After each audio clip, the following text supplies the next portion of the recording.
Hey everybody, Ethan here. So today's topic is going to be about certifications. More specifically, how these certifications can affect you as a solution architect and whether or not they would be a good idea for you. So before I go into the actual video, I just wanted to ask if you wouldn't mind, really appreciate it if you can just hit that like button. Would really mean a lot to me and would really help with YouTube algorithms, helping get my videos out there, help getting more subscribers. So really appreciate that. And as always, feel free to comment below if you'd like to ask anything or clarify anything. Always happy to see people commenting and add any clarification or answer anything. If you'd like to see me talk about anything different, other topics, always happy to see what people are thinking or requesting in the comments. So with that out of the way, let's get into it. So it used to be back in the day that not only did you need a high school diploma, not only did you need a college degree, but you also need a master's degree, and a PhD wouldn't hurt. And without having those things, most employers think, HP, Bell, even Apple back in the day, they wouldn't even take a look at you unless you had some of that stuff. Fast forward to 2019, you don't need any of that stuff. Sure, it's a nice to have, but people don't really care as much about degrees or even diplomas at all. It really just boils down to your experience and your knowledge. So if you've been working for a while and you've got knowledge under your belt, you've been working for 5, 6, 7, 8, 9, 10 years, you know all about programming concepts, you're an exceptional programmer, you know your stuff. You're not just off the street, oh hey, teach me what C is or something like that. You know your stuff.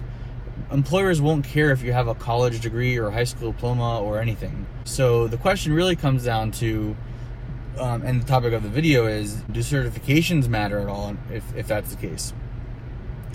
And my opinion is that it matters, but it matters less. When I say it matters, it's like I said, it's a nice to have, but it's not at all something that you need. In fact, if you just went and studied very hard and passed and got a certification without having any experience or knowledge that backs it up, just strictly from studying for the certification, it might look okay on your resume, but to a prospective employer, they're going to ask you questions, they're going to interview you, and ultimately they're going to see that all you have is surface knowledge. You don't really have the knowledge or experience to back up the certification. So why get a certification in the first place?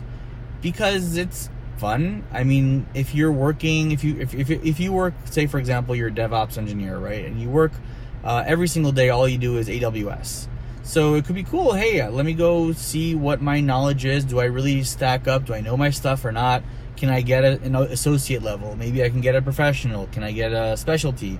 That kind of stuff is cool and interesting, nice to have on your resume, but it's not like, at least most employers won't necessarily look at your resume and say, oh, he's got a AWS Solution Architect Professional certification.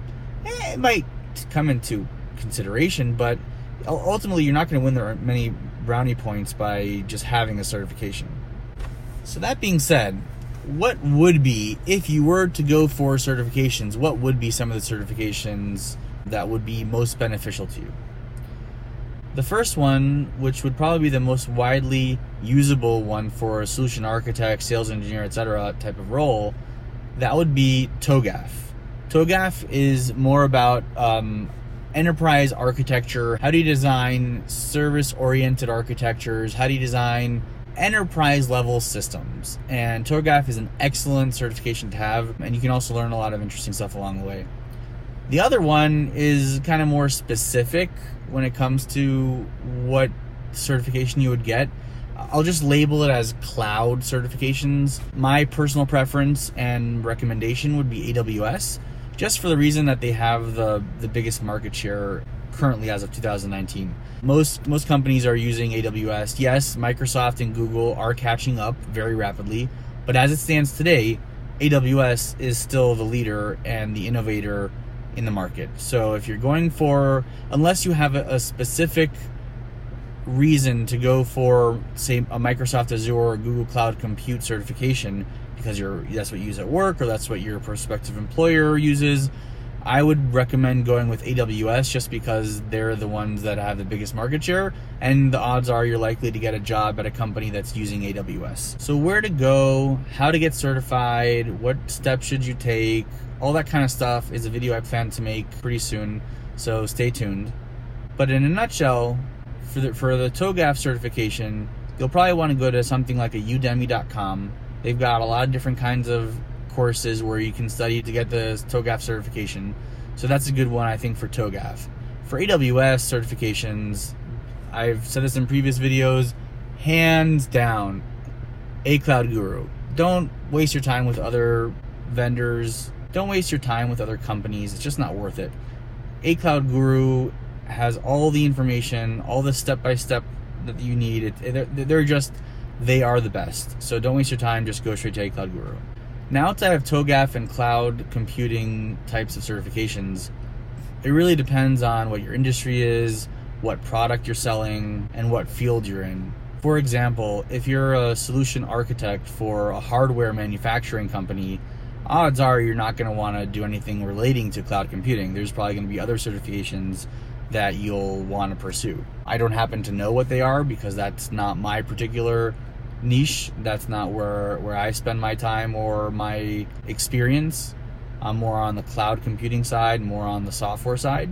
So if you're in hardware or things like that, you might have other things you might want to look at. So to summarize this video, my recommendation is the following. Focus on the fundamentals first. Make sure you understand the key principles. Make sure you understand all the fundamental stuff. You know, what is functional programming? What is object-oriented programming? What is procedural programming? Understanding what relational databases are, understanding what NoSQL databases are. You know, understanding what are the underlying fundamentals. What is a virtual machine? Because, small example, you know, to understand what an EC2 instance is would be a lot easier if you knew what a virtual machine is. Understanding what a server is, you know, all these kinds of concepts are things, fundamentals that you'd want to understand before attempting to go for certification. After you have these fundamentals, whether it's through self-learning, whether it's through on-the-job work, whether it's through having a college degree or however you get there, you get those fundamentals. Then you need to have experience. You need to have hands-on experience at your job, working day-to-day with all this stuff, because my philosophy is if you don't use it, you're going to lose it. So as long as you're working on this every single day, this is your job, this is what you're focused on, and you want to go and benchmark yourself to what is the industry standard, whether or not you have what it takes to pass the certification as a fun challenge or something like that, you know, more power to you. It definitely can't hurt.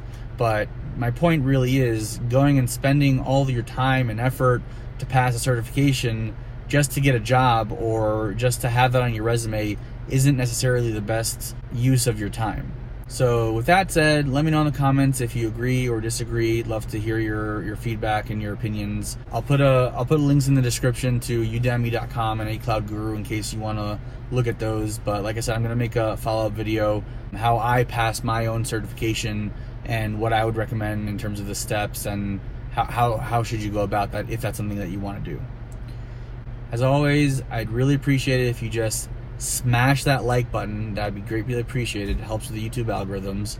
And if you haven't subscribed, please hit the subscribe button if you want to see some more awesome content like this. And thanks for watching, and I hope you enjoyed this, and catch you in the next video.